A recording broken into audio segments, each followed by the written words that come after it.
I know I've lost a lot of money during times, but I've also made more than I've lost. The George Strait fiasco. George Strait fiasco. I lost 4 digits. That was it was poor decision making. You know, you get caught up in the moment, and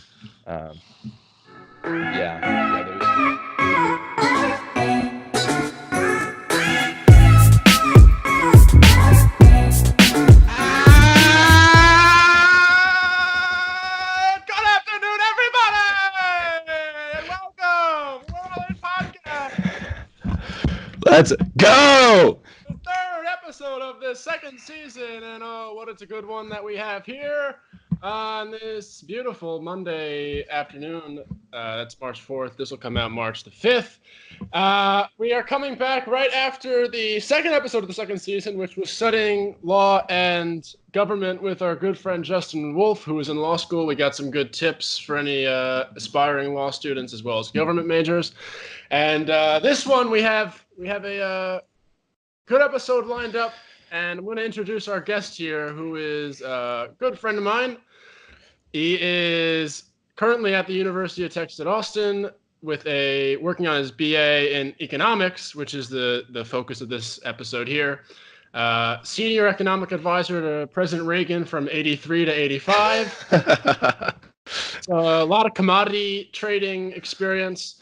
Nevertheless, Jacob VosWinkel, welcome to the world. Hey, thanks for that great introduction, Tom.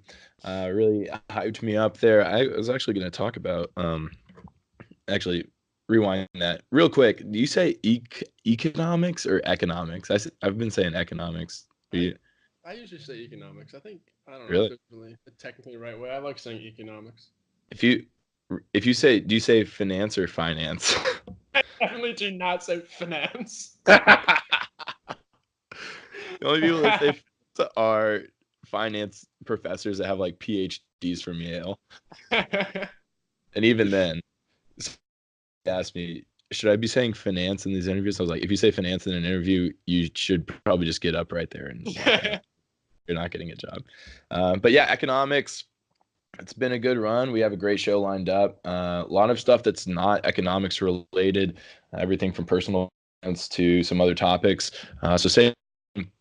And potentially, I don't know, Tom, what do you think? We could actually put like links description with different like timestamps of where to go if you want to hear more about like books on personal finance or where to read more about some of the other topics we talk about. Would that be? Yeah, I think that's a good idea because you and I both know we've had plenty of long form discussions on econ and personal finance. It's a fun topic. A lot of stuff in it that you can talk about. So yeah, you know, we might bring up the LA Rams later, but we'll just see where this takes us. So you're in Jacob his last semester of econ at UT, the BA. Right. So do you have any econ classes this semester, or did you finish the degree already? No, so I'm in economics of entrepreneurship. It's my last econ class. It completes like requirements for upper division. Like you have to take a certain amount of higher level economics classes involved, and then there's some statistics involved too. So like you have to take classes that meet certain requirements, and this is that last one for me. So econ's pretty cool in that you can go a lot of different routes. So Justin was kind of talking about how he took like constitutional law classes last time instead of I actually forget what other types of government classes there were. Right. But econ, you can go like basically a law route or more of a finance route. Yeah. A lot of my classes are a finance route, and entrepreneurship, this class that I'm in right now, kind of deals with that as well. You know, it's like price effectively and the theory behind effective pricing, the theory behind like advertising and like how to know how much to advertise. That's my current class. So I'm going to ask you in a second why econ, but before I get to that, there's something that I'm wondering that sticks out. So I took a econ class, I think freshman year of college, but I mean that was, I don't know, and in high school. I always thought that the big distinction within econ was micro versus macro. as No, far as yeah. studying it? Is that kind of just, is that like, do you choose if you want to go a more micro macro route?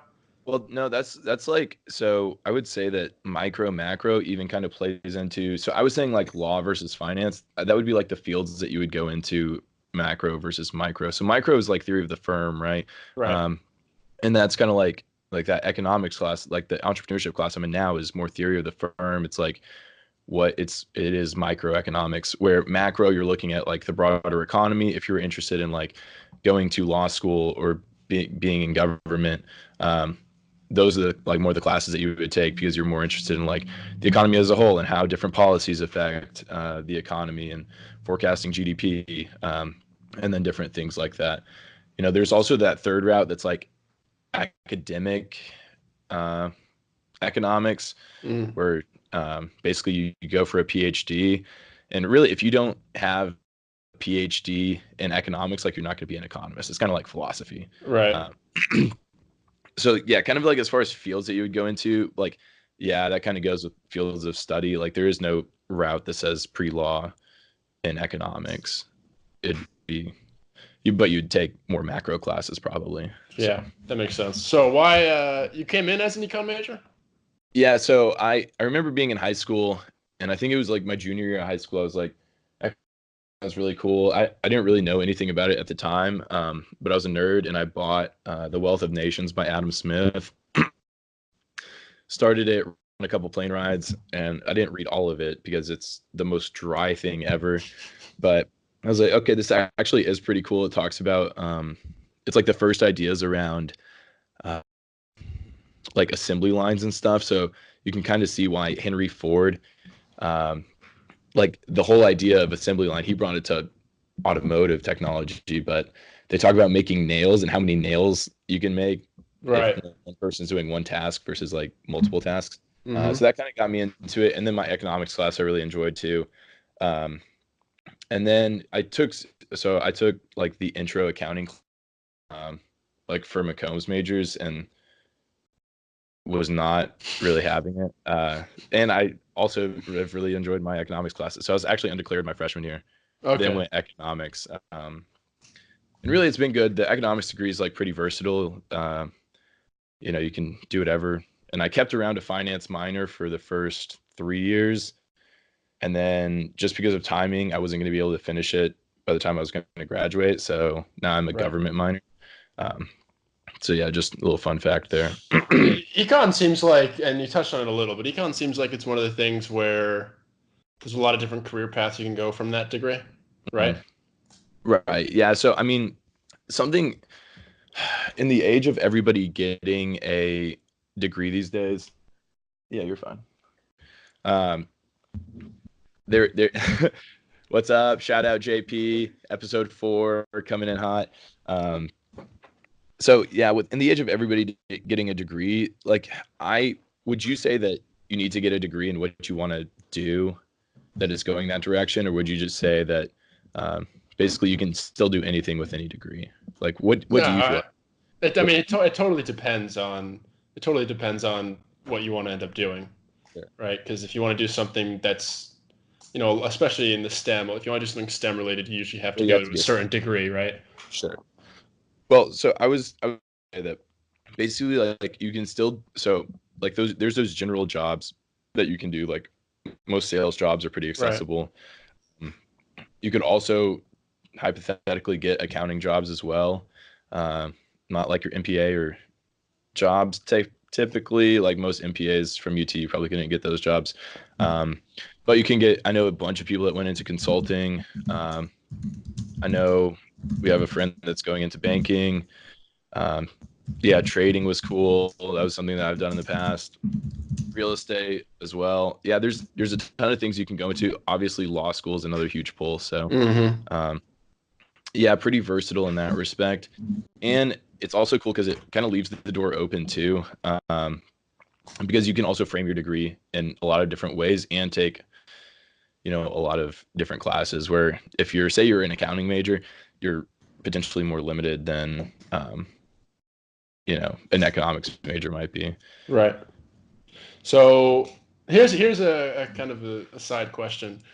In the business in McCombs, the actual building. McCombs, for those non-UT people, is the business school at Texas. Right.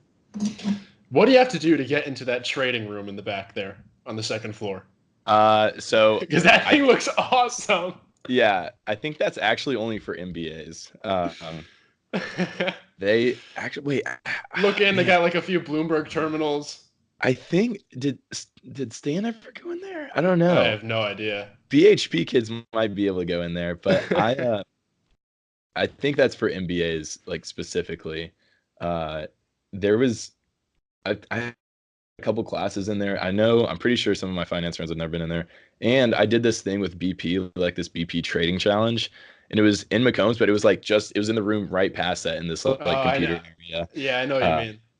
so I don't know.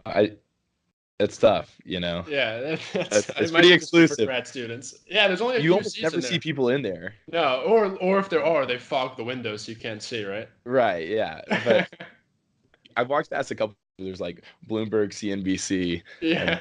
and I don't know, or like Fox News Business or something, and then the people are just like hunched over the computer.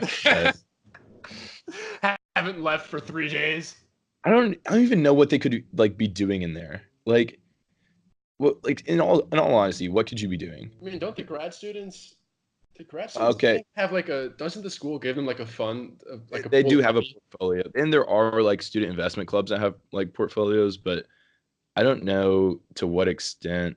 I mean, like their Mesa orgs are like affiliated student organizations or something, but I don't know like to what extent they're actually like given Yeah. that And room how much? because like there's nothing really other than like other than Bloomberg. I guess there's other programs too, but yeah, I don't know. I don't know. That's a good question. All right, I mean, are they like sitting? Are they day trading in there? Give me a break. But that's what I'm saying. It's like you can like their portfolio isn't based around like high frequency trading or something that they need like They're buying a few Vanguard funds in the beginning of the year and letting it sit. yeah, for real. It's not like I don't see the purpose of that room other than For it to look cool. tours. Yeah, Yeah, exactly. tours, exactly. Yeah, you walk up, you go to the second floor there, and you're like, and this is the Microsoft trading room or whatever it is. Like, I think it's like AIM is sponsored it, but Yeah. So what are some of the classes that you enjoyed, and also the harder ones? I know every econ major I've ever known has always I don't want to say hated on or ripped on, but had something to say about econometrics. oh man, I loved econometrics. Um, econometrics. So everybody has to. So okay, the big ones are economic statistics, which so business stats at UT is more like Excel stats Right. and using Excel type of functions and stuff. Economic stats is more like theory behind statistical principles and like deriving the formulas in statistics. So it's all like pen and paper. Um, and then so everybody has to go through economic stats with the same professor. So every econ major at UT is like taking this class, and then micro theory two is like I would say the next thing that people kind of struggle with, and that's basically using calculus to find like optimizing prices and decisions Yeah. for firms. Um, so that's like the next hardest one because it is like a requirement and it's calculus based. And then econometrics, though, you use this program called Stata, and it's actually easier than econ stats because it's basically just learning a program, um, and then using like the stats knowledge from before to apply it to large data sets. So like Right. enjoyed it because I thought it was like applicable. I'll say this that like Stata is only used in academic circles. So if we had used R, which I'm now learning, it would have been just like way more applicable to almost Yeah. everybody Oh, R graduating. R is awesome. I love R. Yeah, so it's basically R. R and Stata are pretty similar. Uh, it's just like know to type in to get what you want out, right? Yeah. Like if you Yeah. know Exactly. something about statistics and you're good. And I'm sure you kind of had that too with chemistry a little bit. Like, Yeah. did you guys have to take like what biostats or something? Yeah, it was biostats for us. That's how and they taught us R and biostats, which was great. Oh, really? Yeah. I Have took you that heard of my Stata? I've heard of Stata only from other Like buddy, on. another econ major. Yeah. Yeah. Well, Uh, yeah, because I remember talking about it whenever he was in town. We were like, yeah, it's yeah.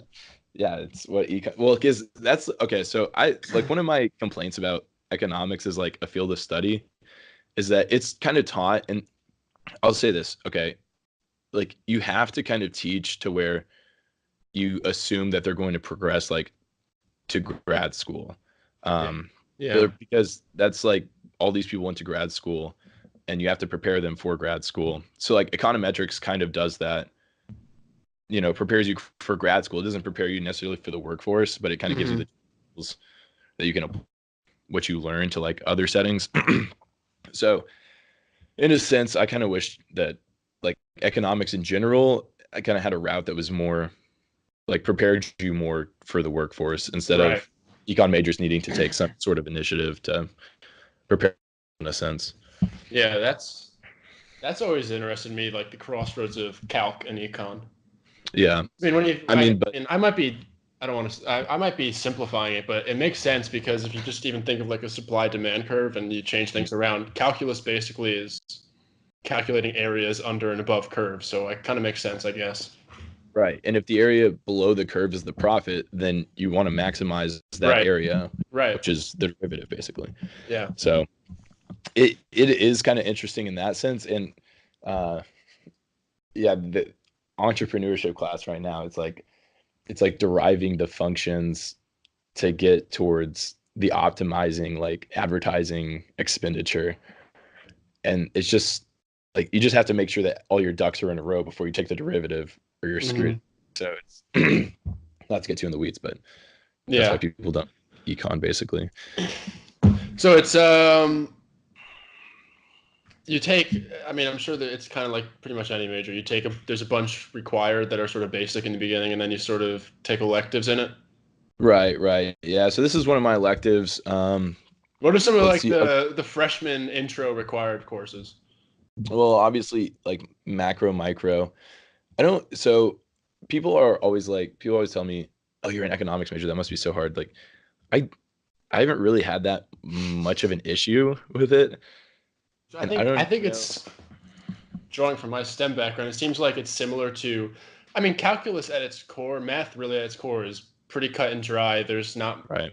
it's do this to get the answer. Right. It's the same thing. I'm thinking of like how calculus is to physics. It's sort of the same as calculus is to econ. Like physics gives Right. calculus an application to sort of the real world, right? Right. You use it towards that, and it kind of makes more sense. Same thing with the econ. I'm kind of guessing. Yeah, totally. And I had never really thought about this, but now that you bring it up, like so I'm thinking about like my macroeconomic theory class, we talked about the different relationships, rates, government spending, consumer spending, and how all of that like affected GDP and how like you can tweak these things to make the end result change. And Hmm. it's kind of like the same like a physics equation. Like you can tweak different inputs to still receive Right. like different out, right? Yeah. Um, which I would say is also relational. It's kind of relational in that sense too, which is Sure. interesting. Yeah. I was reading about, I think it was last week, about this cool, somewhat new discipline called econophysics. Oh, It's yeah. it like have you heard of it? No. It's like the basic idea of it is that um, they treat money as in they treat like money and economy the same way it would putting gas into like a vacuum chamber and how the gas particles spread out. It's sort of the same idea as how the money would spread out, like Yeah. perpetually get wider and wider, and the volume grows and grows. It's Hmm. pretty cool, but I don't understand anything more than that about it. The I I forget how this quote goes, but this is really something interesting to bring up. Economists will make a prediction tomorrow, and then when tomorrow comes, they'll tell you why they were wrong yesterday. It's like the only field where you can be totally wrong 100% of the time and like still have a job. Yeah. Uh, so, but everybody loves to hate on like economists, but I mean, it's just throwing darts at a board basically. And also, I don't know, it is How throwing much darts. how much of it is behavioral? So that's something I wanted to bring up, was that it's really interesting. So like the stock market is behavioral, right? Right. Like Well, like what we were talking economics. about the other week, like what we were talking about the other day with that, there's this new app about like it's like a social media investing thing where if you invest in Amazon or something, it posts like your feed and says Jacob Oh just yeah, made yeah, yeah. $9 selling Amazon shares and like that. Mhm. And we were talking about like what if Musk gets on there and his Or thing, Mark Cuban gets on there, and like like buys $5 million worth of some small company probably, and yeah, then everybody else jumps on it because there's a behavioral thing. Oh, Cubans and I'm in, right? yeah, right. Well, and that's, I think the system tries to do a good job of like, you know, disclaimers and everything. So like insider disclaimers around trading. And that being said, though, the whole the whole idea of behavioral economics is pretty new in like the 70s. This idea that people don't always act rationally, and that's a large reason that so many economic viewpoints can, just crumble, or economic theories can crumble. So like think about like a bank panic, right? So like Right. it doesn't, like, for the good of the system, it doesn't make sense to go pull your money out, but you see other people doing it and you But think, and you don't want to be the last guy to do it and lose your money, right? exactly, right, yeah, yeah, yeah. I'm trying to think of other examples, but there are so many. So okay, yeah, so here you go. So in my entrepreneurship class, um like you can like have the theory of how much to spend on advertising. Like, so there's different elasticities, so like you might like return more or lower percent in regards to how much you spend. Right. But that being said, there's also so much like psychology behind everything too. So like the psychology of like what the ad inflicts, Hmm. so like the different colors that are used or whatever else, and that's not even being touched on, right? So like basically every little thing in economics is underlined by some psychological or behavioral principles that are almost impossible to account for. And then Yeah. and that everybody's different too. Um, so like you could have a friend that's like grew up in Houston, right? And they're like, wow, oil is what the bedrock of the country. Like I'm putting all my money into oil stocks. Like there's no way that they're going down. And then, it just goes sideways. Like that's not really being rational. So people Yeah. aren't always, the rationality of people is, really interesting, but it's also hard to account for, I guess. So Hmm.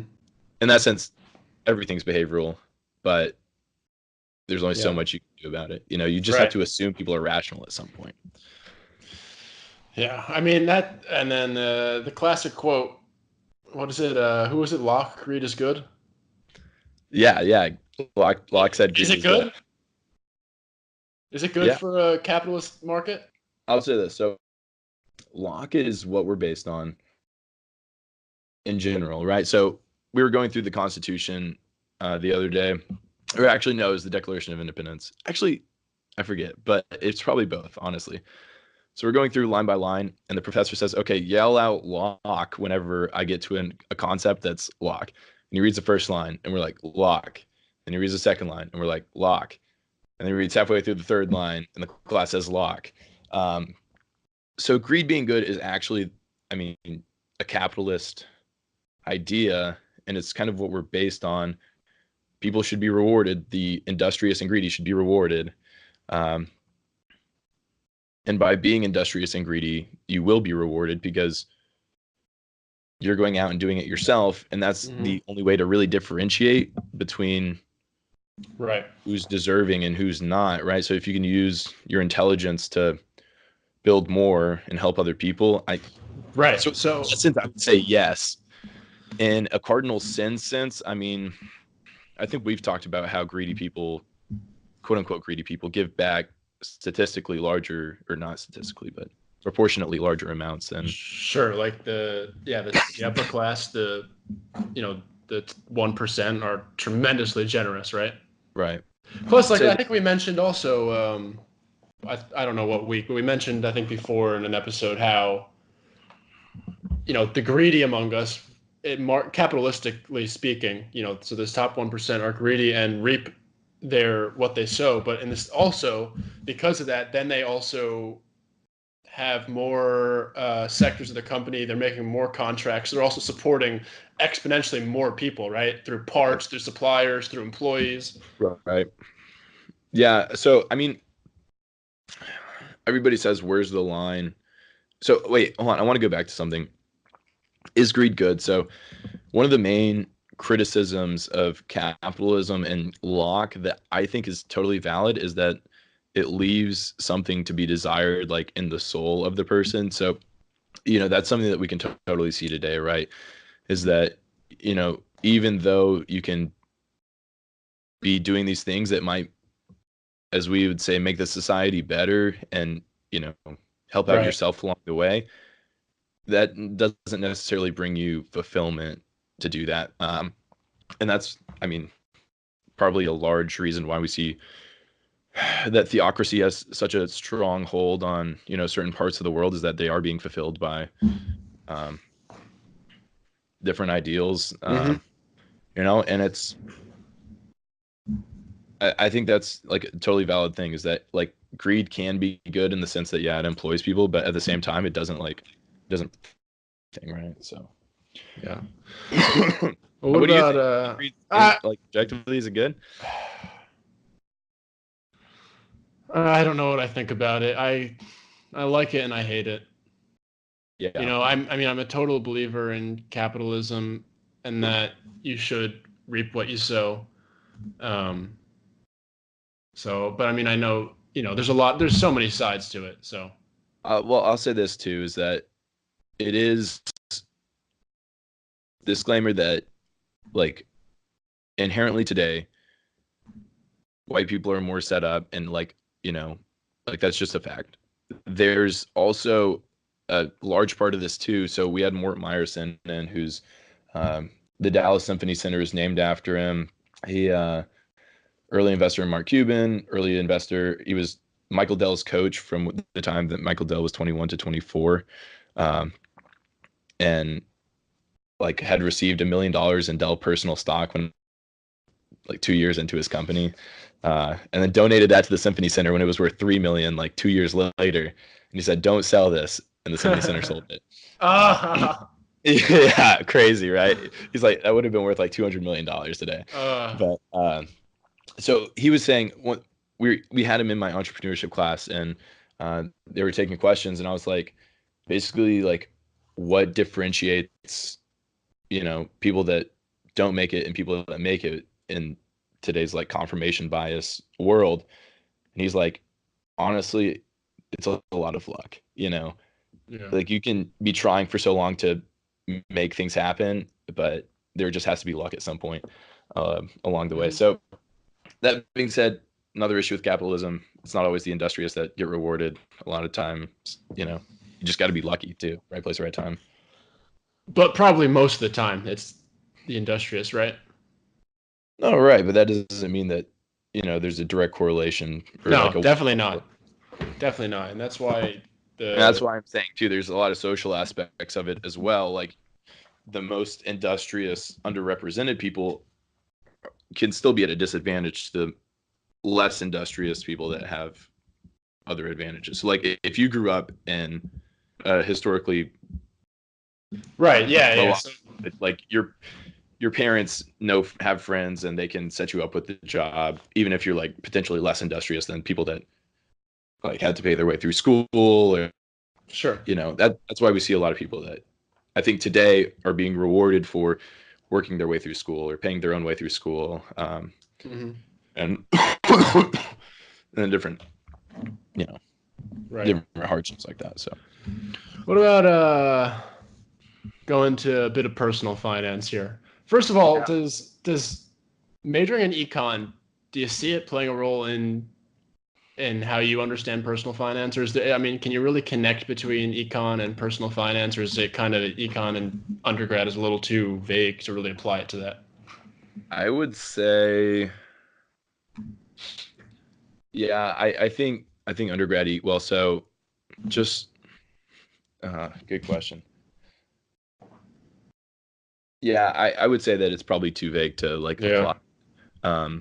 I would say that if you're interested in personal finance, economics can be a great opportunity for you because you can see everything that underlies some of the principles and like basically help yourself think rationally. Mm-hmm. So in that sense, it's good. And I know most econ majors are, pretty responsible when it comes to personal finances. Right. That being said, I think personal finance, like there's nothing more personal other than sex than personal finance, right? That's true. That's actually that's definitely true. I'll agree with that wholeheartedly. Uh, it's, I mean, you have to be interested in personal finance yourself, like in order to do that. And almost, I don't even know, like finance and accounting, like your intro to accounting classes aren't teaching you what to do, and like finance classes, portfolio management, you might be learning how to structure your own portfolio, but um, most Right. things, like especially in regards to personal finance, are intimate, and you have to know how to do things on your own and Totally. take risks on your own. Yeah, Um, and I mean, and there's so many caveat. Like personal finance is extremely personal. Like everybody, in the sense that everybody is going to need a really individualized finance plan for their lifestyle and what they plan on, right? well, yeah, and you talk about like behavioral stuff. So everybody has a different risk tolerance. I am very risk tolerant, and I like because of that, my investments are relatively obscure, and like the normal people would be questioning what I do. That being said, a lot of my friends that are more risk averse, including you, like structure, like you only buy ETFs, and you're like, I'm only going to allow myself to look at it once a month or something. I'm good. You I'm know? good making a 5% return annually. Yeah. Well, yeah, just keeping up with inflation, not adding anything. Well, and I'll say this too. In my principles of business marketing and finance class, my sophomore year of high school, actually, I think it was my freshman year of high school. Big shout out, Coach Smith. Have you seen the graph where it's like, or the chart? It's like invest $2,000 at 20 versus 2,000 a year from like 35 to 60, Yeah, yeah. and it's like you end up with more Oh my invested at God. 20. Yeah. Uh, That's one thing about people our age that needs to be taught, or that people need to tell people. Open up like a Roth IRA or something now, right? right. And Well, maximize the contribution every year so that, if you have the means to, obviously, but so that you can grow it so much longer. yeah, I would say that's like very good general advice. Um, if you're, we've had this argument a lot about like what's better. I know, I like to think that I know what I'm doing by not doing that, but it's advice that I would give to somebody that doesn't really know what they're doing. If you just put money in and you just put it in like Spider or Vanguard or something, you are probably going to be better off with that information, unless you like have a very intimate knowledge of personal finance and personal investing and like the different means of doing it. Right. Um, so like for me, just quick background, I'm interested in using like debt to finance assets that produce income. Where if you were just, hey, I'd love to retire at 60 and beat out, the 85% of people that'll never have a retirement. You want to be in that 15%. What's the statistic nowadays of people that'll never have a retirement? That's got to be pretty Oh, high, right? I have no idea. That's a good question, though. But there are very safe, reliable ways of doing that. And yeah, putting it in a Roth IRA, you're not paying taxes when you're taking it out. Uh, Exactly. yeah, it's tried and true. So, um, I mean, even maxing out your 401k. 401k when you and having an employer match, things like that, and you could. That's obviously something that you could do in tandem if you have the means to just kind of Well, playing around on your own. Try and if you like messing around even with a little money in the markets, that's fine. even like more than all of that, like the number one tip is spend less than you make. That like that's most of it. That's yeah, It and I shouldn't mean, be your tax return should not be let's go buy a new car. yeah, Like Exactly. No. And also, well, yeah, and then we can get into like interest rates and Oh, all I was that. just But gonna like, say what people the I think probably one of the biggest culprits of that the whole don't spend more than you make is the credit cards well, I because was gonna people say no. I because I think it's think people. cars. Oh, I mean, you can probably both because I think credit cards Yeah, people just kind of view it as free money and you'll pay it off whenever you want to. yeah, which is not true. Especially yeah, if there are very specific circumstances where credit cards can be a good thing, and can be used wisely. That being said, if you're not paying it off, if you can't pay it off, you can't afford it. Like Yeah. Yep. credit card should be like a debit card. Yeah. Uh, Wait, before we go in deeper into credit cards, which we can do, tell us about the talk about the cars. 'Cause okay, I so know that's something that gets you fired up when people are buying these cars that does not make sense for their lifestyle at all. yeah, right, yeah. So I mean, this is just kind of the way I was raised. Was so growing up, like my parents bought a new car whenever I was born, and that was like the only new car that like they had ever bought, Hmm. and the only new car they'll ever have again. Um, so since then, hold on, are we okay? There we go. So since then, cars depreciate in value. Everybody knows this. Whenever you drive it off the lot, um, and then they depreciate like normally. A lot of cars keep depreciating until they reach like a base price, which is like $3,000 probably. Right. Uh, we recently sold our Toyota Sequoia that had over 200,000 miles on it, uh, for like $3,000, and it was probably a $40,000 vehicle whenever like it was bought, loaded to the gills, sunroof, leather seats. That's what I would But always see you riding to on the ruckus in the morning when I was yeah, living in that was Texas. actually pretty interesting because I had a salvage title, and like my dad bought it way under market, which is great, and it was old, like a couple years old at the time too. But anyway, so things to look for. Number one, title loans. Never ever do a title loan, because what a title loan is that you don't retain the title to the car. So basically, if you miss a payment, the company that sold you the car can just come take it back. Um, if you have to do a title loan, you shouldn't be driving, essentially. Uh, Number two, you shouldn't buy a new car. My family, like, I never had to worry about like food on the table, and we never bought a new car. So if you do have to worry about food on the table, definitely don't buy a new car, like, because you're just going to lose money in depreciation. Now, that being said, whenever you lose money in depreciation faster than you're paying off a loan, that's when you get underwater, and that's basically the same thing as Right. having a credit, because then you owe more than you actually have. Wait, Um, that makes sense. Say that's whenever you're losing so okay, so let's say when it you have a depreciates faster than you're paying off the loan. exactly, yeah. That So makes sense. if you have a 5-year loan, and which is very typical in the used car world, if you have a 5-year loan, and your car is depreciating, um, say $5,000 a year, and you bought it at $25,000, like, okay, the numbers are getting too complicated. But anyways, if you're not paying it off fast enough, and you're paying a high interest loan, which title loans again are usually high interest loans, it's basically just throwing money away, and you couldn't even sell the car to pay off the loan if you Right. needed to. Right. You should wait a Yes. couple years where the depreciation curve flattens at a certain point, and typically 2 to 3 years, you're going to be way safer buying a car and being able to resell it, and Hmm. being able to pay off your loan, as opposed to not. So Right. that kind of lends into the total thing. So I saw a commercial the other day. I was on the couch with Gab. I think it was maybe during The Bachelor. So a local car place. Um, they're saying, "Hey, go to our website, um, type in your down payment, and then what cars that you can buy." But he says, "Type in your down payment.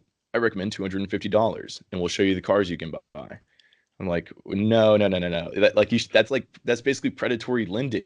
That is Uh, predatory lending because then he's going to get people to put down 250 and then he's going to make a fortune off of interest.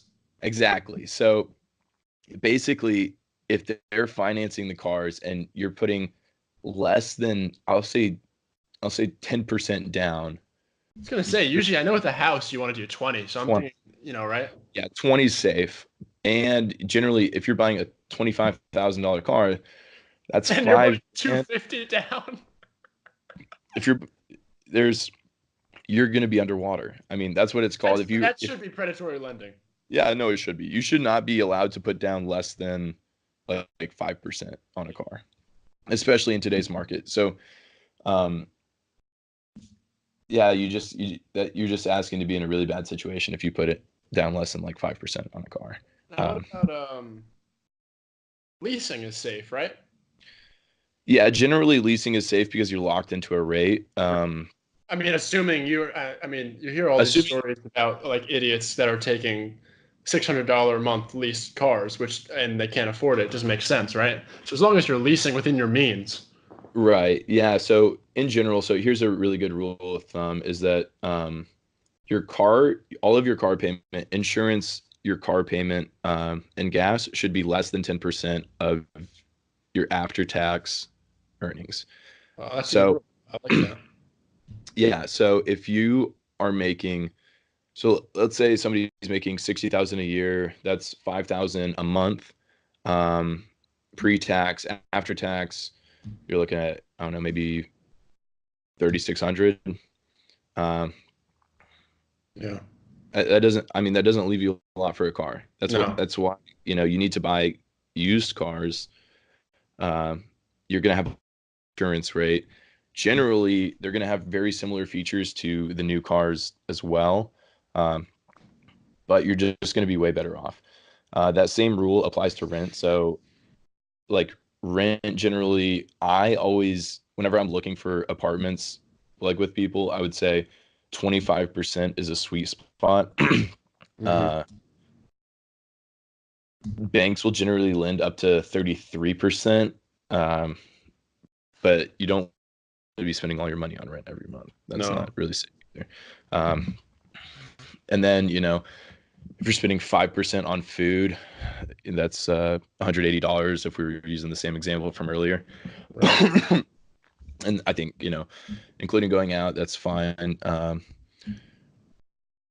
And then, save as much as you can, basically. Live below your means. You have to, creating a monthly budget is the first step of personal finance and knowing where your Oh my. money's going.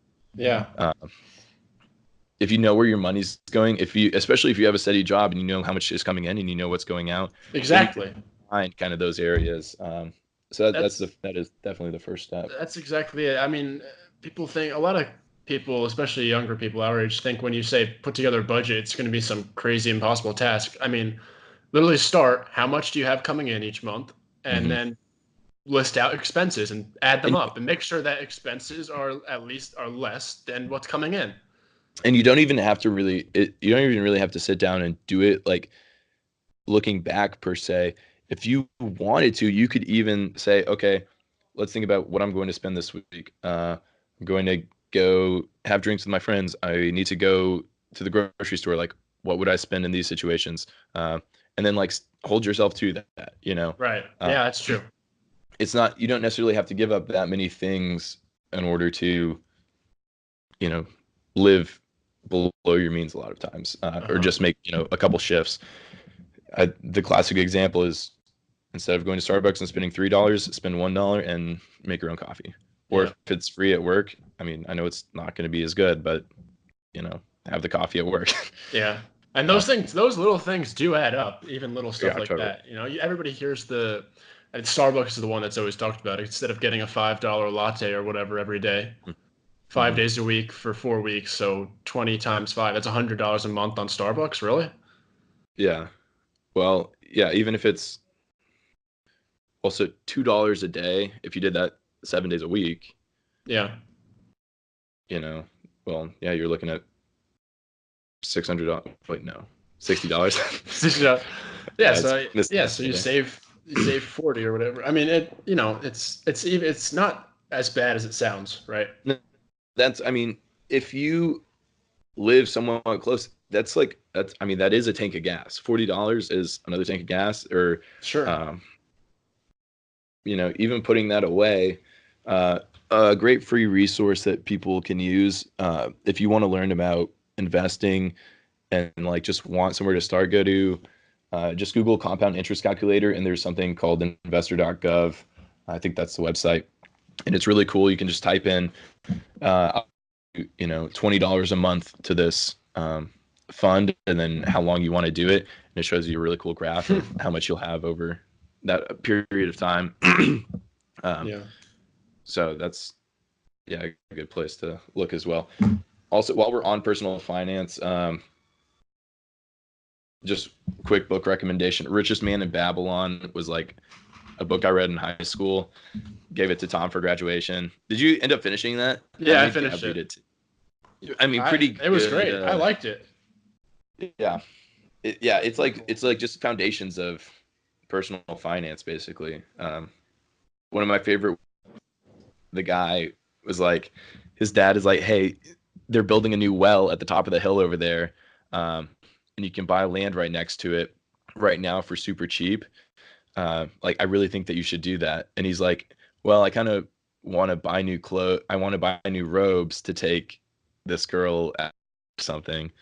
And he ends up buying the new robes from like these merchants that come to town instead of buying the land. And then a year later, the land was worth a ton of money, and he could have like, yeah.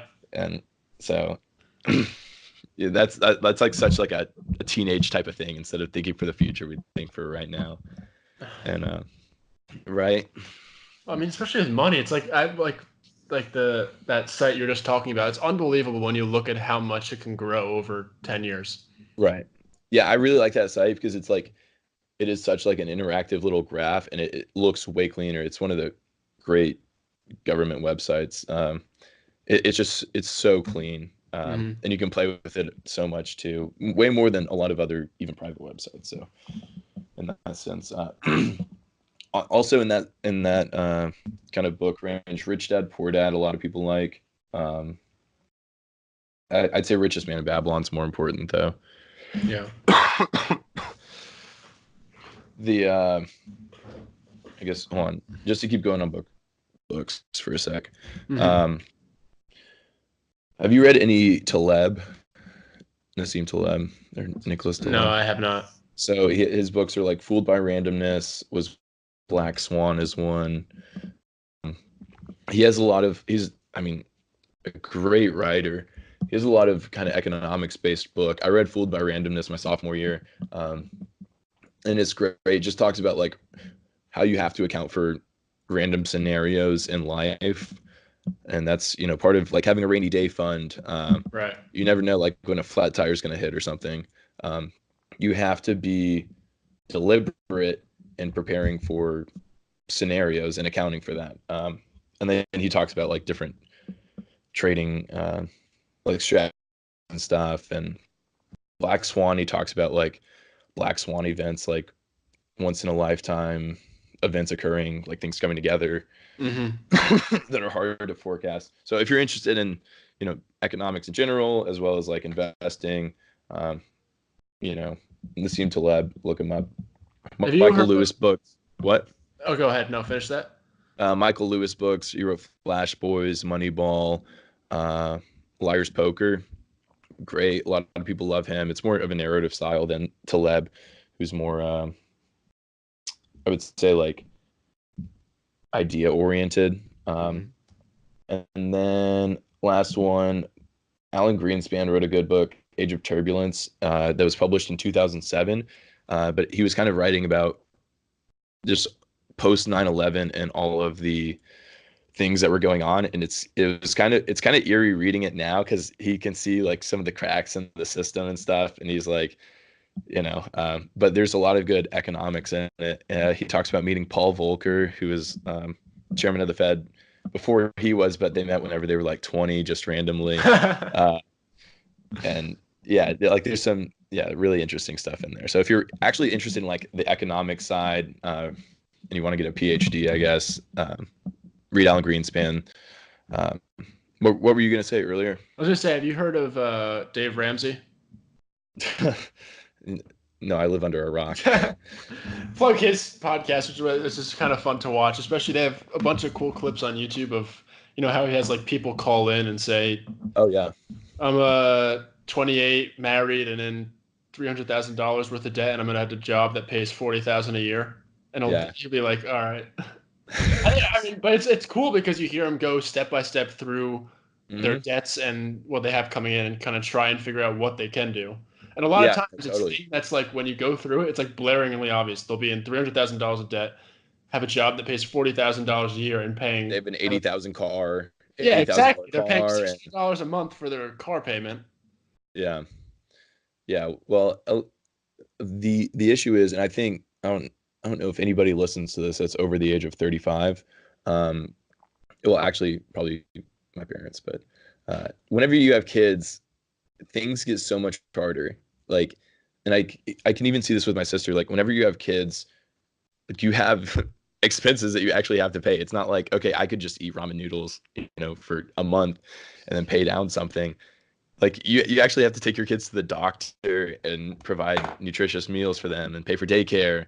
Um, and I Budgeting think, for a family has to be a nightmare. That's a man, nightmare. holy smokes. Yeah, as two Uh, single guys with that not even really on the horizon for either of us, I cannot. Oh man, yeah, I'm not looking forward to it's those. a nightmare. Yeah, I think I forget who it was. There was a comedian that was talking about whenever you see kids like not as a line item in your budget, but as like, these little breathing things that you love, then that's when you're probably ready to have kids. But right now I still see them as a line. Absolutely. So yeah, but the people that call in that have like three kids, I'm like, whew, that's tough. That's tough. Yeah, yeah. I mean, in those times, a lot of those times too, it's like, um, there's a reason Dave Ramsey's popular, and I think it's because he's very smart, but a lot of his ideas are basically dumb proof. So like, Totally. It's totally don't go into debt unless you absolutely have to. right, Pay off. One of the things I was listening to him the other day that was like dumb proof as well was like he said when people have a bunch of different types of debt, credit card debt, whatever, yeah, the temptation is to pay off all the little things first so that mm, because it feels like you have less because you're paying off all these little debts yeah, when in reality you're letting the big things just sit there and gather interest. It makes no sense, right, right? Because a $10,000 debt is going to be killer if you don't pay that off versus paying off the $250 thing, right? yeah. I mean, a lot of that depends on like interest rates and stuff too. If you have 10,000 in credit card debt, oh my gosh, Those, holy I mean, the smoke. credit card companies are like, in my opinion, almost like criminal with the interest they charge. Yeah, Charging like yeah, 30%, 25, 30% a month. yeah. I think the credit cards I have are 26% APR. Outrageous. Yeah, it's pretty crazy. Well, yeah. I never even look at the APR. Like it doesn't matter to me whenever I'm getting Because a you new don't need credit it. card. Exactly, Yeah, right? exactly. That's what people don't Yeah. understand. I mean, I feel like people, when they're looking for a credit card, they do look at that because they assume that that's something that should be important. It's like, No. that only matters if you're not going to pay it off. And Yeah. that's like the two things my dad always told me about credit cards, and still to this day will tell me like every time he sees me. Pay it off in full and on time. Yeah, right. That's Well, it. and In full and on time. it's actually kind of dangerous too because you don't have to pay it like whenever your statement comes, like you don't have to pay it right then. Like you have a month after Right, your exactly. So statement comes, which is even more yeah, dangerous than have it like, on auto. yeah, which I don't. But No, neither do yeah, but so like back to Dave Ramsey, people on YouTube especially criticize Dave Ramsey for being like, "Oh, don't go into debt." But you have to know like who he's catering to, and you have to know your audience too, like because it's really easy to just say, "Oh, Dave Ramsey doesn't know what he's talking about. Don't go into debt. Like debt can make you so much money." But he's not talking about business debt No, or he's not talking about. He's talking about personal. because nobody that's calling in has a business that like if your business is underwater, just I mean, just you know, it's don't do that if Sell what you can and start over. well, just will have your business declare bankruptcy, Yeah, that's true. which always isn't always the best route. But if, just renegotiate your debts and to pay off what you can, that's so. What were we talking? Oh, what were we talking about? Oh, the Roth IRA. Yeah, the Roth IRA is basically dumb proof. Yeah. I think Dave Ramsey actually advocates for that too. Um, if you, again, are interested in more aggressive investment techniques, you might look into other things. Something that I've done. So I had it on there. The tickets. Yeah, I know you're going. Go with it. Everybody knows me as the ticket guy. Okay, people don't know me as the ticket guy, but like whenever my sister sees me, she's always like, "Oh, how are the tickets going?" And so something I started in my freshman year of college. There was this rapper coming to town, and I like bought tickets before he was like relatively big, and then by the time the show came, he had came out with a lot of new music, and he was like gaining a lot of traction. And I could sell my tickets for more than double what I paid. I was like, okay, is it worth it for me to go to this concert? It's like, no. So I sold the tickets, and I was like, holy smokes, I can make a lot of money doing this. So from then, basically speculating on ticket prices. I know I've lost a lot of money during times, but I've also made more than I've lost. The George Strait fiasco. George Strait fiasco. I lost 4 digits. That was it was poor decision making. You get caught up in the moment, and on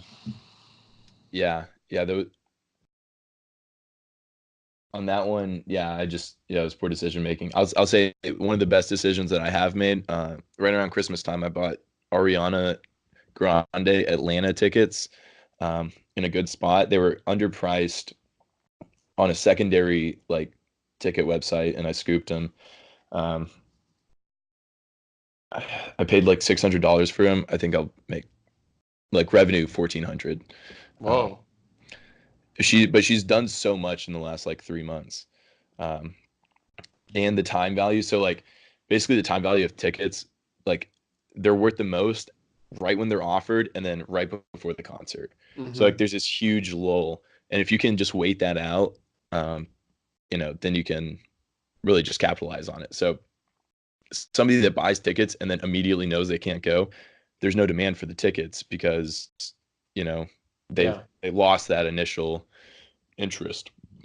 So if they need the money, basically providing liquidity, then you can capitalize on that gain. You also, the speculation aspect, I had no idea that she's been all over the place, in the last 3 months too. I mean, Twitter, do you see a lot of like Ariana Grande tweets on Twitter? She pops up more than I'd like in my feed. Yeah, she pops up. My girlfriend doesn't like her. She pops up more than she would like to. But yeah, I mean, that's like, this is one of the best ones that I've had. I mean, just because of what she's done. When's the concert? It's May. Oh, shoot. Nice. Yeah. Well, and a lot of times I'll sell it, like take the money. I think I'm gonna hold these for a while. And I say this every time. I say I'm gonna hold it for a while, and I look at like what I could just have now. Yeah, and I'm like, okay, actually. Wait, so what about when you're buying tickets? Does the seat matter? Like versus like a floor seat versus a. I mean, obviously it'll matter price wise, like total, but does some fluctuate? Does some quality seats fluctuate more than the others? So like my initial strategy whenever I was like 19 or 20 was to only buy GA ticket, like only buy venues that were selling like straight GA tickets, and then speculate on who would sell out with a bunch of time left, versus like trying to guess which seats were going to do well. So like Ariana Grande, I knew. So like over the summer. So here's a good example. So Panic at the Disco was playing a lot of stadiums, and usually like, so early on I was like staying away from stadiums. And George Strait is a great example of a stadium that I got burned on. And I bought whenever demand was highest, which is when it's first on, as well. So another mistake there. So Panic at the Disco was perfect. So they had their first leg of the tour, and I was able to see like which markets it had sold out relatively quickly. Mm-hmm. And then they announced the second leg of the tour. Um, and so they had sold out DC. And DC, I think I had tickets for Baltimore. Oh no, they sold out Baltimore. And there was a similar venue in DC. And I was like, this is perfect. Um, and so I bought them when like during the artist presale. I signed up, got them during the artist presale. Um, and then I mean it was perfect. Um, they sold out, shot up in value, and that was like you just have to have decent tickets in that case because there's no Mm-hmm. like floor. It's all even the floor is like tickets. So if you just have decent tickets, then you can do well. Um, but I usually would not do that because stadiums are hard to sell out, Yeah, it unless it's seems like like it. or somebody. So like what I've been doing nowadays is like trying to get on the big artist uh, like basically newsletters to know whenever they announce a tour so that I can get in there and get tickets. Yeah. That's kind of been like my shift in strategy as opposed to guessing when something is going to sell out because it's scary, man. Like you're looking every day and you're like, man, if this doesn't sell out, like I'm lose some money. Uh, but preset, like big like Drake is going to sell out every venue Sure. he plays. Yeah, I mean all those blue chip artists for sure. Yeah, and Ariana Grande was going to sell out. Uh, I forget what the Atlanta stadium is, but she was going to sell it out anyway. Um, and then all of this stuff has happened, and I got the tickets under face value. Uh, Yeah. Something that the ticket websites have done recently, which is really interesting. So like Ticketmaster now has like platinum tickets, which a lot of big artists use, and basically there's an algorithm that sets the price. Like basically they find what the demand is, and then they set the price equal to that. So all of us like resellers are basically trying to guess like where we think the demand is and like set it higher than that so that there's some time value Yeah. there and it goes up to meet where we want it. Right. They're actually using like algorithms to decide what to price it like every given day, uh, which is super interesting. So Yeah. like it makes it way harder for resellers to make a profit and they're capturing Mm-hmm. more of that profit, which for anybody interested in economics is price discrimination through time, which is really interesting. So being able to distinguish what people are willing to pay at any given time and taking more profit because you know what they're willing to pay, Uh-huh. that's incredible, because you have a monopoly on the commodity, which is a They have a show. monopoly. Yeah. And they're now able to extract more profit because of like these algorithms that, set the prices, which is so cool. Um, and it's so smart on their part too. It's genius. They should have done this way sooner, you know, because What have they been thinking? well, like scalping's always been a thing, um, like you think, hey, this is gonna sell out. Like before, it was you go stand on the corner, but now Right. it's you just cop it and then throw it on StubHub. Exactly. Oh my gosh, yeah. I'll say this: StubHub fees are insane. I I've made was just gonna StubHub so say, much money. StubHub fees are like 25%. Yeah, It's yeah, ridiculous. yeah. I think whenever I buy and sell tickets on StubHub, like I did with the Ariana tickets, I'm making them so much money because it's like, well, I didn't it's even think six about hundred dollars a ticket. the selling fees. Yeah, well, I think it's what like 20% on the front end, and then Yeah. 10. Well, I think it's 10% on the back end. So Oh my gosh. st- They're taking like on this whole 30% of every transaction, transaction. StubHub's gonna make like $200 on this, on just me buying and selling these tickets. Well, Because plus, yeah, 140. you're making them 60% on each different thing because you're buying and selling.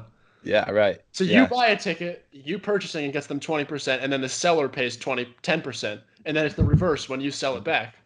Oh That's my. Well, yeah. I insane. didn't even wait. I didn't even think about it because they're gonna have to buy it, and yeah, because like the other side of the Because it's equation going to too. be on there twice.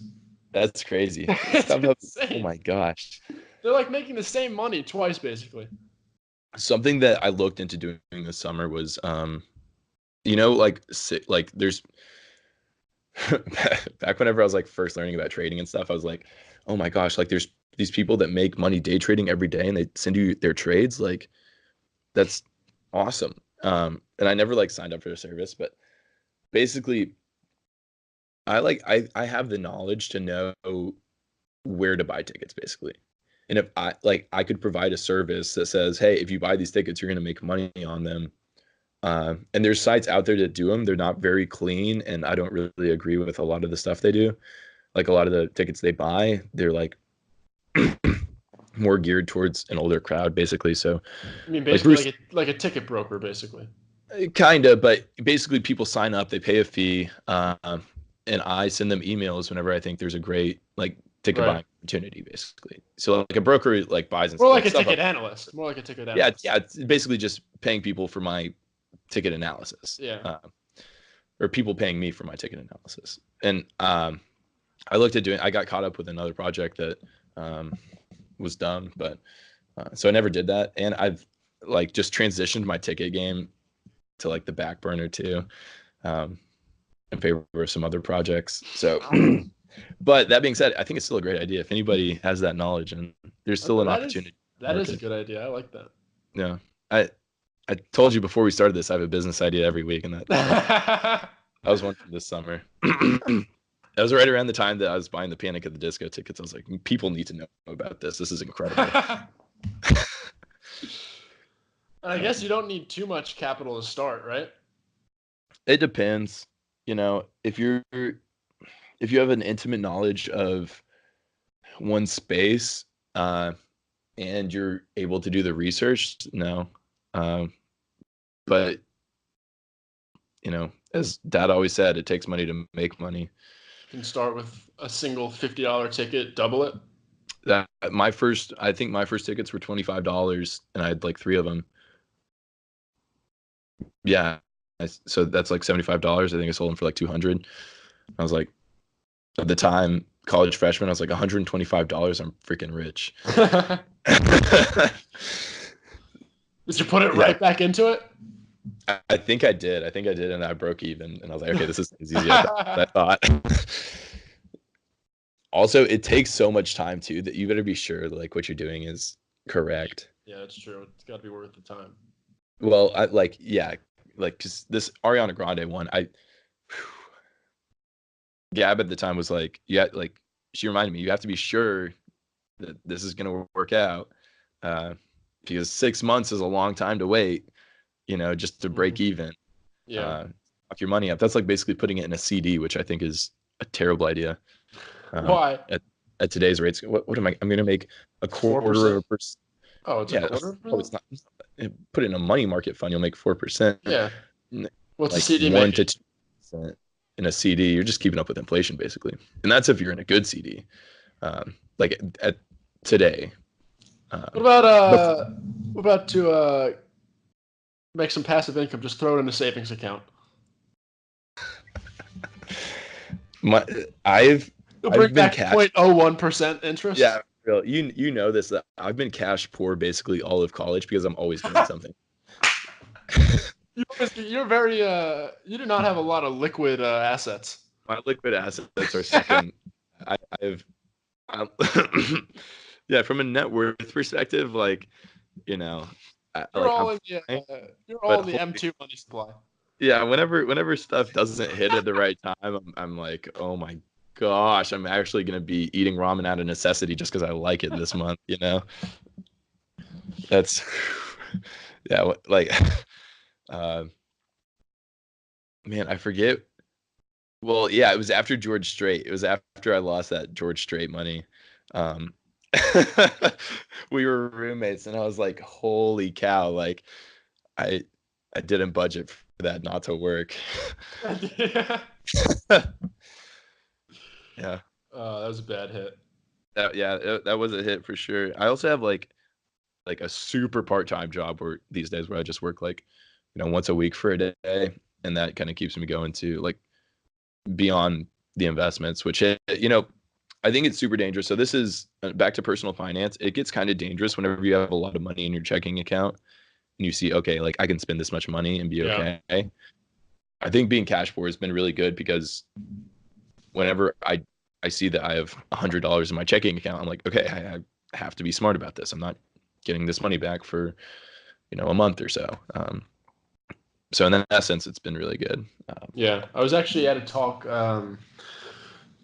at the school, like a luncheon talk, and there's a financial. He owns his own company, but he was talking. I mean, the purpose of the talk was sort of corporate finance, but he ended up talking personal for a little. He's like, never have too much cash on the corporate or your personal balance sheet. Never have too much cash on the balance sheet. No, totally. I mean, Makes total sense because A, you could be making money from putting that somewhere else. And B, if you have the cash on the balance sheet, you're going to spend it probably poorly. Right. Yeah, I've never read Rich Dad Poor. Like, total disclaimer, this is crazy. I've never read Rich Dad Poor Dad, but I think I watched a video that was like Rich Dad Poor Dad in 5 minutes, and after that I was like, oh my gosh, wait, I need to make why would I not do that? So Yeah. Whenever you think about money in terms of I can use this to make more money, that's a great incentive to not have a bunch of cash on hand. Yeah. The issue, okay, so I'll say this too, in regards to like academic talks, the issue with a lot of those is that people that are going to those know what to do, right? I've always said like one of my dream jobs in retirement would be like teaching economics at a public high school. So Yeah, like, right. even if it's like to go back to my high school and like just teach economics, that because like kids from my high school were the kids that grew up with their parents buying new cars and like always having a car payment. My parents, like, my dad hates having a car payment. He's like, if I have a car payment, something's wrong. Yeah. Pay it off in 3 years. Oh, another great tip as far as cars go, 36 months. If you can't afford like a 36-month loan, like the rate's going to be too high, you shouldn't buy the car. Like, you should be able to afford the 36-month loan. And then if you want to give yourself like some breathing room, you can 8 months. The longer you go, the longer you're giving that car time to depreciate. And, the loan is still relatively constant. Yeah, you have to think about how much time you're actually going to have where the car is in shape and in good condition and enjoyable to drive at least. Right. Well, and it's not like, and cars don't bring you that much value. So, you even see this, and people say this with rich people too. Like, if you're driving a Lambo every day, okay, look, a Lambo is fun to drive, but like it becomes normal, right? It's not like you have that excitement from buying it every day. Happiness is an elevated state of being. People in general need to realize that they are actually like happiness is up here. You can be at this level, and then you can be like at a lower level. But at some point, having a Lamborghini every day is not going to keep you at this elevated state of happiness. No. Yeah, because I mean, everybody, what gets you up there is the thrill of it, and that's going to wear off, right? Yeah. So I mean, and you'll settle down right where, I guess, like the feature. I mean, sure, it has a bunch of awesome features, so that's good going forward. But other than that, the thrill is not going to be there every single time for however long you have it. Yeah, totally. And I mean, that kind of goes in with the issues of like capitalism that we were talking about, the issues of luck, right? That capitalism leaves something to be desired. And that's, if the Lambo was everything, like if that kept you happy, there'd be no issue with capitalism. Like, right. People would, it'd be all good. But unfortunately, it's not like that. That being said, too, because of that, you shouldn't buy a new car all the time. Like, it's just going to be normal after a while. So it's okay to drive a Mazda 3 for 10 years. Like, that's fine. Another thing on this too that I talk about a lot with people close to me is that other people don't realize that people only care about themselves. Like, it doesn't, people aren't going to think of you one way or the other, like, because you bought a new car. You didn't. People really only care about themselves.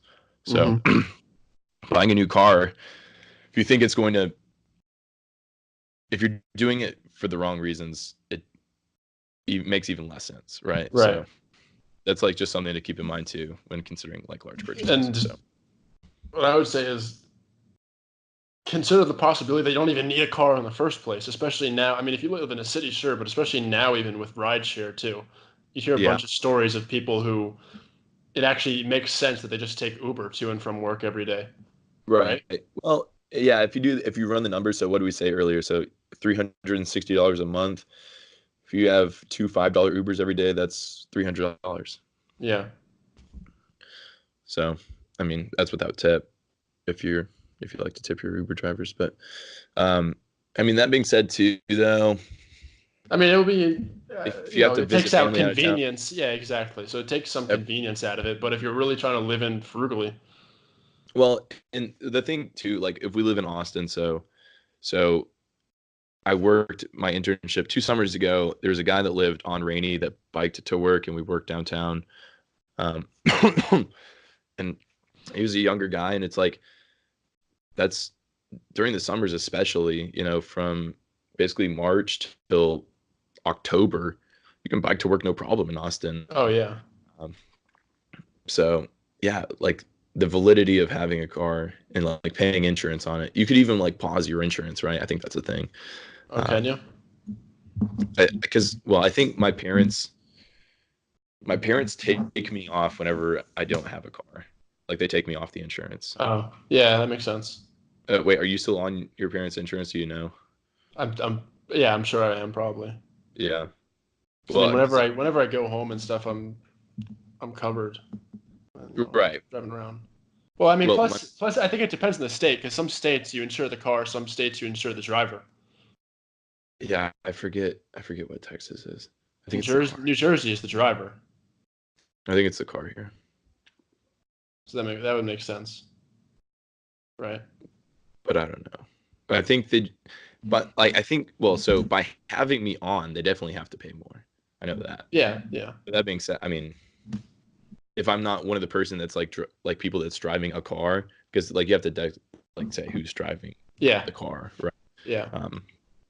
So I mean, Well, in yeah, that that makes sense, sense because the more if it's like Texas and you have to insure the car, but you have to list drivers that are going to be, like the main drivers, it makes sense right. to take you off because it makes sense from an insurance standpoint. Charge more Not the to have more a people 22 year drive it. old male who is like Yeah, the exactly. most high risk person, you know, Yeah, my 19-year-old brother who's probably more high risk, absolutely. just from an insurance standpoint. Yeah, no, it makes sense.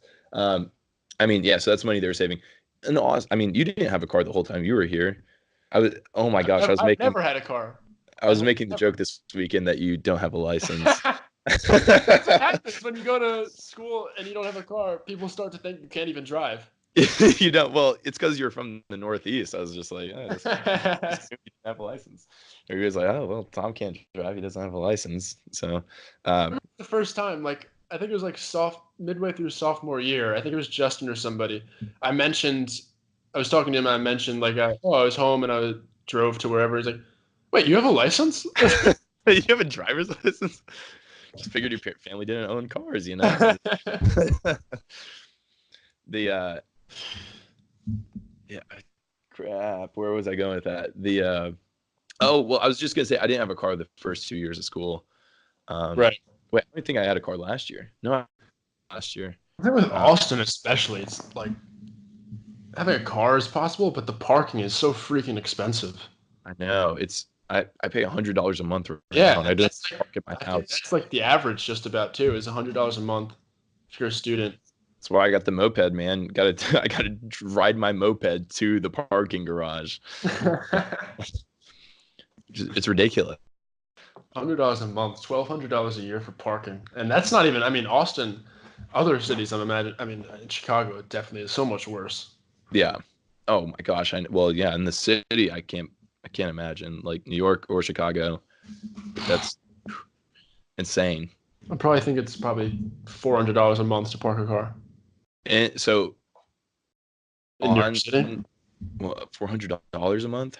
Yeah, to park a car in like Manhattan, I think so. Well, yeah. Well, I think people like drive like to Jersey to like park cars in like garages and stuff, right? Like, so like you take a train out to Jersey like to go get your car. If you live in the That, city, I don't know. I don't know if I've ever heard of that, but that's an interesting idea. well, because a lot of those places don't have parking. A lot of the complexes don't have parking garages. I'd say Oh, right. So you have to do it most. in like one facility, and that's why it says there's like no parking, so it's so expensive. Right. Yeah. What? That's what I'm saying. That's why you would park your car in Jersey and like pay like $100 a month instead of 400. Manhattan, there's no way anybody can park monthly in Manhattan. It's ridiculous. That's why I'm pretty sure I've seen signs that are like $350, $400 park a car here for the month. Actually, that might not even be like overnight. That might even just be for like commuters, like people that like just during the day for like the work hours. Yeah, that's what I'm saying. There's no way you can like. It's outrageous if you're paying that in parking. Oh, speaking of which, we went. I went to brunch a couple weeks ago and parked at the W downtown because we couldn't find street parking, Oh which my is a God, you have to tragedy. do a valet. No, we didn't have. Thank God. Oh, Those are it was outrageous. still $20. We were For gone like for like two an hour. hours. Yeah, It's ridiculous. It's ridiculous. we for $20 you should be able to leave it overnight. Like Should be able to leave it overnight. it's insane. How pissed were you that you had to pay that? Gab was way more pissed than I was, so I was like actually chilling. Whenever you're with like somebody's like mad over like because I wanted to be mad and then she was mad for both of us. I was like, And then you just couldn't because it's worse when there's like some outrageous thing, but you have to pay it and you have no choice. yeah. Well, and at that point too, it's like something that I've kind of subscribed to less so recently, but like stoicism, it's like there's nothing you can do about it, like you live and learn, and there's no point in being mad about it because it's over. Like you just have to do it. Right.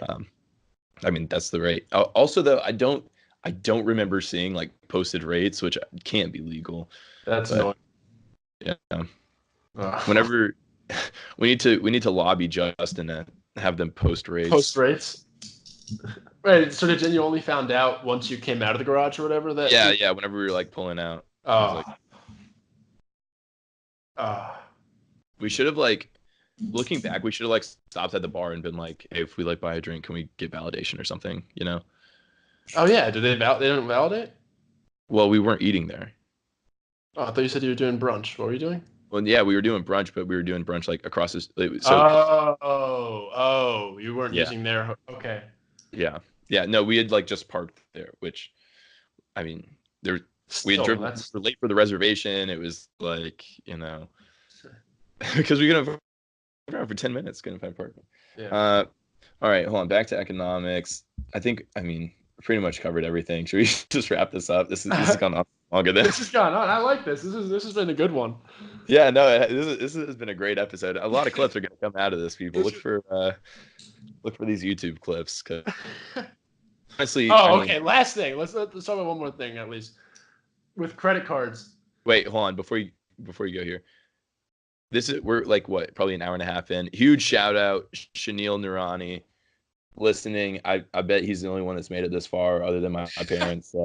Shanil, we're hooking you up with a shirt whenever we get in merch. Look out for that. But yeah. If you made it this far, send us a DM on Instagram, and you'll be the first one to get a shirt. Yeah, we got some merch coming out soon. We're getting designs, and we'll get some shirts. If you made it this far, and you're listening to this right now, you're getting a shirt. Getting a shirt. So I was going to say was credit cards. The thing I love about credit cards is I'm like one of those point guru guys. I love like just studying like the points and like the rewards. That's actually recently I've like started doing that. Oh but my gosh. Like, studying the reward schemes of different credit cards is so much fun, and to like find and mix and match what works for you. Whether it's travel points or like cash back, and even like within those, there's so many different subsets that's so much fun to research. Well, you texted me, because you're like, what did I say? I said I spent a lot of money on like something random, and you were like, oh man, you're gonna be able to like fly somewhere, and I was like, oh no, I only got like $5 cash back. And you're like, oh, you're a cash back guy. Yeah, I love studying that stuff. It's so much fun. I'll tell you, like, this podcast is in no way sponsored by Capital One, but like the Saver card, 5% back on dining and entertainment anytime like we go to the bars or if we go out to eat, 5% back. Like, because in college, that's most of what I spend my money on is entertainment, basically. One thing I'm gonna put it as like a warning to people who are listening if anybody's actually taking advice from this. But it's like never get a credit card just for like the sign up bonus. Just for the sign up bonus, don't do that. Like especially like the stupid ones like I was in Nordstrom today and it's like sign up for the Oh, Nordstrom absolutely. credit sign up for the No, Nordstrom credit card and we'll send you a $50 gift card. It's like no. people might think, "Oh, that sounds great." But it's like then what's going to happen is either They're you gonna don't use the credit run card and then your credit gets hammered or you right. cancel the credit card and your credit gets hammered, right? So, Right. it's like never.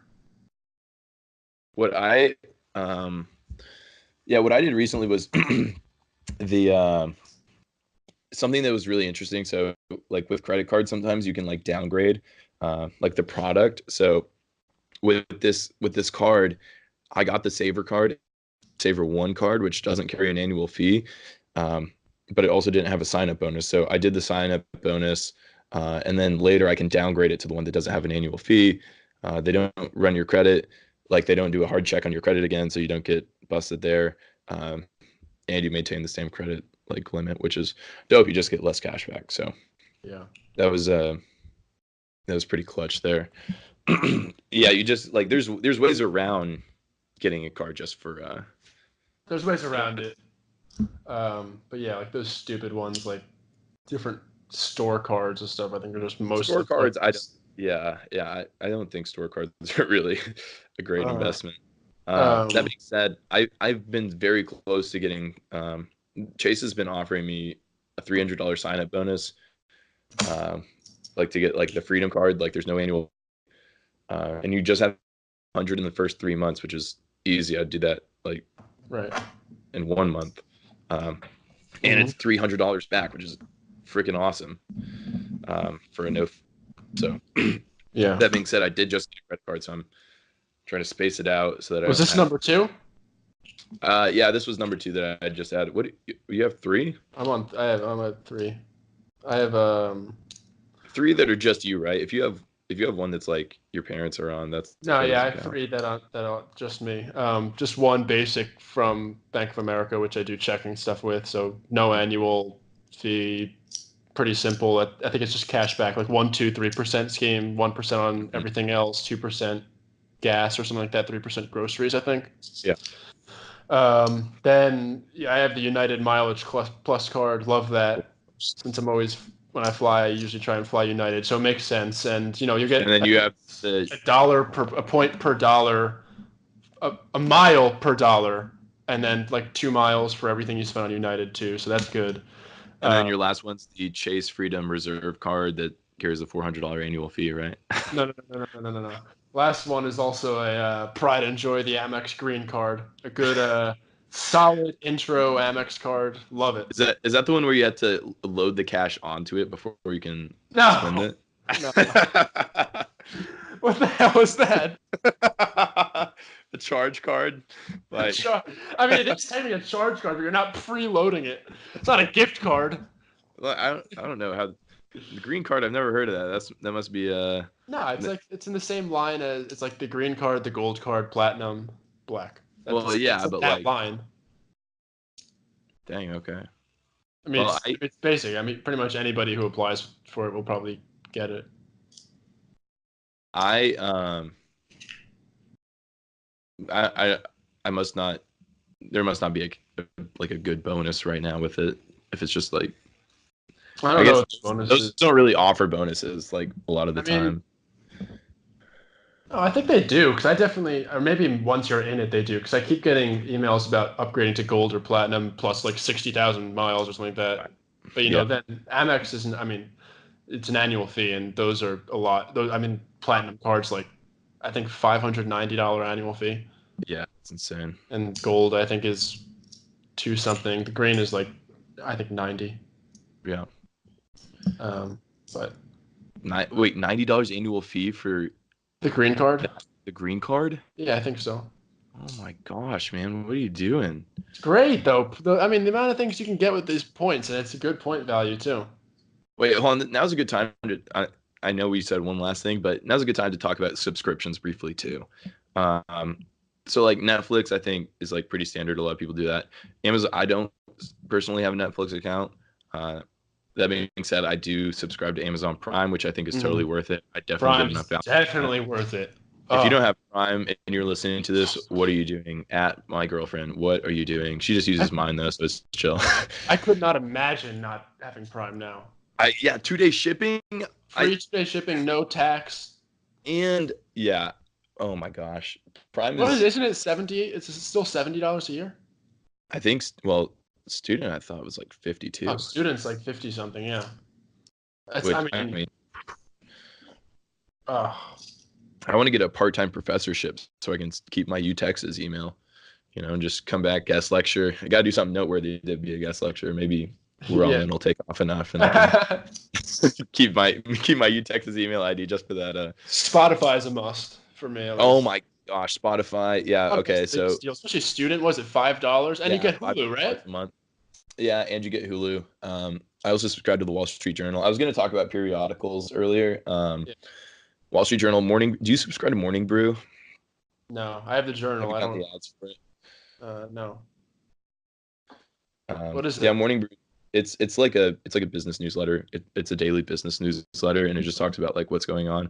And that I've actually used more than the Journal recently. The Journal, I just get the like the updates on my phone. So clutch. So. Yeah, I like the Journal. It's like $5 a month for student. Yeah, I forget. I don't know what I'm paying. I always have an issue because I don't like their customer service. Journal, and then I also have New England Journal of Medicine too. I've been on since October, a weekly thing. That's kind of good just to skim through to try and pick up some terminology here and there. I had The Economist early on, but I was like, I didn't read it enough. And UT, they have they have it in the library, so it's I can just read it there. The guy that I was talking about earlier of that talk I went to, that lunch talk, said that the best financial source really is the Financial Times. Really? Yeah. The as far as like pure metrics, unbiased, most thorough research. That's interesting. I like because I see Financial Times headlines sometimes, and then I don't like I can't read the articles because I'm not a subscriber. Yeah. But that being said, if I get a job in finance, then I'll subscribe, but for now, it's not imperative. Especially because I'm like a ticket broker and I invest in like such alternative assets. I really have no use right now for the Financial Times. Yeah, man, we're at hour 35-ish right now. Is it enough? We're going. This is like Joe Rogan length. This is pushing Joe Rogan length. I think now is a good time to end it before, it really gets too late. Also, we want to have this out on time. Yeah. So something else. So, ladies and gentlemen, thank you for tuning in to Season 2, Episode 3 of the We're All In podcast. Today we talked about economics. Just as a total disclaimer, we are not investment professionals, and you should not take any advice that we have. We're two dumb college kids. I don't even have a BA in economics yet. So, total disclaimer, you shouldn't take anything we said as professional advice. However, I think a lot of it could be useful if you choose to follow it. So thanks for tuning in. Next time we got JP Height talking about, what was he talking about? RTF, radio, television, film. That'll be a good one. And then we'll release the second half of our season 2 schedule too soon. That'll be fun. So thanks for tuning in, guys. Everybody have a great week, and we'll talk to you next Thursday.